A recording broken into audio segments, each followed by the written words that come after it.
The public inquiry into the wrongful convictions of hundreds of sub-postmasters will resume today, with key figures at the heart of the Horizon IT scandal due to give evidence. And this time yesterday, here on Breakfast, we were hearing the emotional stories of some of those affected as they had the chance to question the Post Office Minister, Kevin Hollingrake, live at a special programme we created. Let's just have a look back.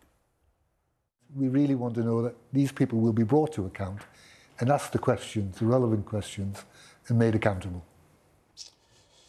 Well, can I first say sorry for everything, for everybody in this room, and for the thousands of people around the country, and some moving stories like Kevin and Sharon's, and decent lives wrecked through this. And no amount of money can ever put that right. Given everything you've heard to date, whether it be the inquiry, whether it be the recent news coverage, the drama, etc., do you truly believe that the brand, the Post Office, can actually continue? I think that people have lost confidence in the Post Office Limited, the central organisation, but my experience is post offices in our communities up and down the country are held in very high regard.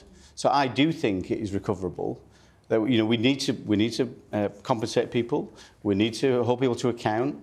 But I think people love their post offices. What could be done for not only my father, but other postmasters or postmistresses whose health is very bad? We need to simplify the process. Is what we need to do. Say if you've had a conviction, then you can go down two routes: the fixed sum award, £600,000, which you get pretty much immediately, or the full assessment route is more complicated. It does take more time. We're keen to make that as streamlined as possible. Why can't the government move quickly with the will to compensate everyone fully? Why are we all having to wait so long? Well, you're right, it's not happening quickly enough. And what we're doing in terms of overturning convictions, of the around 800 convictions that were prosecuted by the Post Office and the Crown Prosecution Service, there are only 100 so far, just over 100 have had the convictions overturned. Because it takes a while to do that, we decided to legislate to set aside all those convictions, so that will be done by July, and that opens the door for compensation much more rapidly. I proved in front of the Post Office managers and Fujitsu managers that the system was faulty and that they did have remote access to postmasters' accounts. Now, my question to you, sir, is do you think that evidence of that meeting was deliberately suppressed? I can't say it was deliberately suppressed because it wasn't there and it wasn't party to the conversations afterwards, but somebody knew something at a very early stage. Yes. And there's, through the court case, either the incredible case the 555 took forward, evidence came there that information was known, and what we need to establish is who knew what when. It was quite a day. Yes. Quite a morning, quite intense. But quite a programme.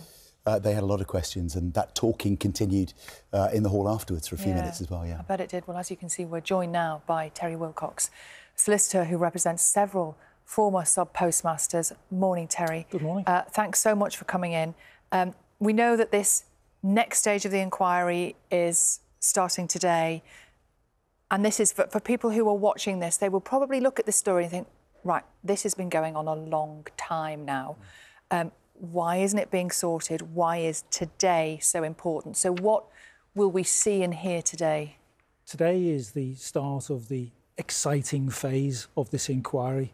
We're coming to the culmination of who knew what and when, as the Minister said yesterday. We've got senior executives, we've got people at the heart of this story coming to give evidence for the first time. And so hopefully we will find answers to the questions that the sub-postmasters have had for decades. And those people who will be giving evidence include Alan Bates. Today. But also former bosses of the Post Office. I mean, all the characters, the people we've heard about in the drama and in real life, we will see them there in the room. Yes. Up close. The wait has been forever for our clients for this moment. And we've been preparing for this moment for 2 years. We've been gathering evidence. We've recently had witness statements disclosed to us, so we're ready to go and try and find answers for our clients. That's really interesting, witnesses. So you get a sense in advance, do you, what they might say or what might come up, kind of embargoed? Or The inquiry rules provide us with information as to who's likely to be giving evidence. Those witnesses are then provided with what's called a Rule 9 request. So they provide a statement under Rule 9 of the inquiry's rules.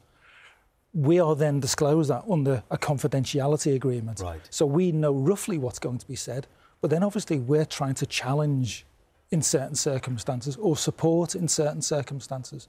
So we have lots more information that people may not want to say that we will be putting to them during the examination of those witnesses. in your questions, I see, right. Yes. So for those people that you represent then, how do you imagine they might be feeling on a day like today?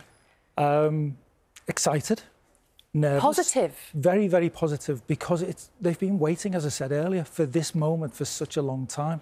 One of the main architects of this drama unfolding, Alan Bates, is giving evidence today. One of the stars of the show.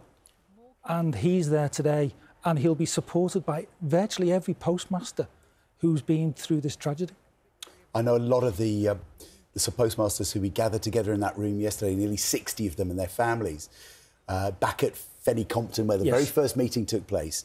A lot of them were heading from Fenny Compton in Warwickshire on the train to London or by bus together to be there outside the hearing today, because it feels like a moment for them.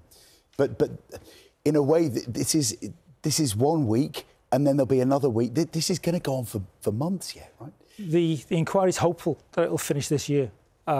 This phase is due to finish in late summer. From then, the chair has the power to make a recommendation or make his conclusions at that stage. Whether he chooses to do that is another matter. But we're hopeful that we'll have answers in the not too distant future. You know, the sun's on the horizon now. We can actually see it. And so we're looking forward to the conclusion of this phase of the tragedy. We've been talking about total eclipses this morning. Yes. I suppose that's the risk, isn't it? Yes. That something gets in the way. Yes. I mean, one of the things that we were concerned about is that police investigations derail the inquiry. So far, that hasn't happened. So a police investigation can always halt the inquiry, but we want the answers. So hopefully the organisations behind the scenes will work hand in hand to ensure that the processes are dovetailed and finished at the same time. Terry, thank you so much for coming in to talk to us today. As you say, it's a momentous day for everybody who's been following this for all those years. So thank you, Terry Wilcox. Thank you. Thank you.